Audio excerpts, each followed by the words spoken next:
تخيل واحد مستأمنك على جسدك وحياتك ووقتك ومالك، هو أمانة الآن ورقيب عليك.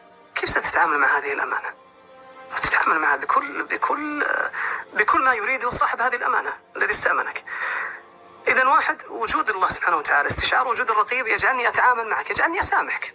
الله يقول، شوف ماذا تقول عائشة رضي الله عنها؟ تقول: لله در التقوى، أني أنا أتقي الله. لله در التقوى ما جعل لشفاء الغليل من سبيل. أغضبتها جارية عندها، ما ضربتها، قالت: أنا يوم يقوم الناس لرب العالمين أنا بسكت. إذن هناك جزاء. العلاقة مع الذات ومع الآخرين في وجود مثلا التظلم. أنت ظلمتني، كيف أقتص منك؟ هناك فأصبر وأتحمل وأكرم الغير وأتسامح وأتركها هنا. لكن إنسان يرى أن الحياة هي فرصة واحدة، كيف سيتعامل مع هذا الظلم؟ في التطلعات، إنسان يرى الحسد شديد جدا عندما تظن أن الحياة فرصة، وأن الحياة ليست مناوبة وإنما مناهبة. قد ما أقدر أخذ من هذه الكعكة وأمشي. لكن لما تكون التطلع إن شاء الله في الجنة. شوف بعض الناس يقول لك: لا إن شاء الله، هذه إن شاء الله في الجنة. طيب حلو. لذلك النبي صلى الله عليه وسلم إذا رأى شيئا يعجبه من الدنيا ماذا قال؟ قال: لبيك. يقول الله: إن العيش عيش الآخرة. هذه الدنيا هذه قشور وكذا، هذه يخلي الإنسان يهدى. طيب لما يأتي القرآن يقول: وإن الساعة لآتية. طيب خلاص نصلي؟ لا. نصوم؟ لا. أجلس في محراب العبادة؟ لا.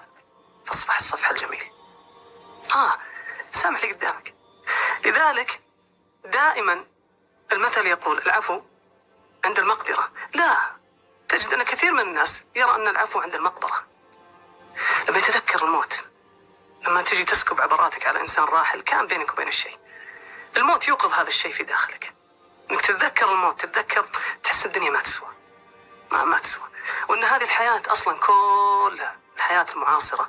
الفرق بيني وبين غير المسلم أو الإنسان المتلوث بالنموذج الغربي حياة شاسعة جدا. حياة الغرب أو الغربي، حياة الغربي مثل قبره، مزخرفة لكنها ضيقة موحشة من الداخل. هو حياته كذا، أشياء حلوة ومتاع وفلة، لكنه ضيق صدره مرة. طيب حياة المؤمن لا، مختلفة تماما. وإن ضاقت فإنه مهما ضاقت يجد في سجادته السعة، يلقى كلش ويرتاح، وفي يوم آخر، وفي جزاء، وفي قدر، وفي حكمة، وفي خيرة، وفي بركة، وفي مفاهيم كثيرة هي تحتضنه ولا يحتضنها. هذه من الفروقات.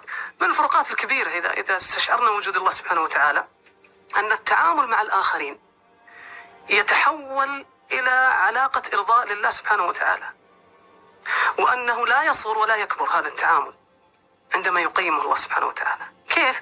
أشيل أنا غصن من طريق المسلمين فيدخلني الله الجنة، يرضى ويدخل. يا الله، الجنة اللي طارت من أجلها الأرقاب وغبرت الأعقاب، أدخلها عشان إيه؟ لأن هذا الإنسان له قيمة عند الله سبحانه وتعالى، له قيمة. ليش له قيمة؟ لأن ما خلق السماوات والأرض إلا له، ولا إله إلا الله التي في صدره تزن السماوات والأرض، ودمه حرمته أشد حرمة من الكعبة. هذا إنسان عظيم. فأنت لما تسوي شيء بسيط، أنت في نظرك بسيط، هو بموازين الله سبحانه وتعالى مختلف تماما. لما تدخل بهذه النظرة تختلف بنظرة أن يتعامل معك في سوق الذي يحسب تجارتي فيها هو الله سبحانه وتعالى. أنا أرضيك لأرضي علام الغيوب. طيب النموذج الغربي الزبون دائم على حق. لا، تتحول العلاقات من تعامل إلى تكتيك. كيف تكتيك؟ تكتيك يعني أسوي شيء عشان أكسب. فأنا أحاول أدخل إلى القلوب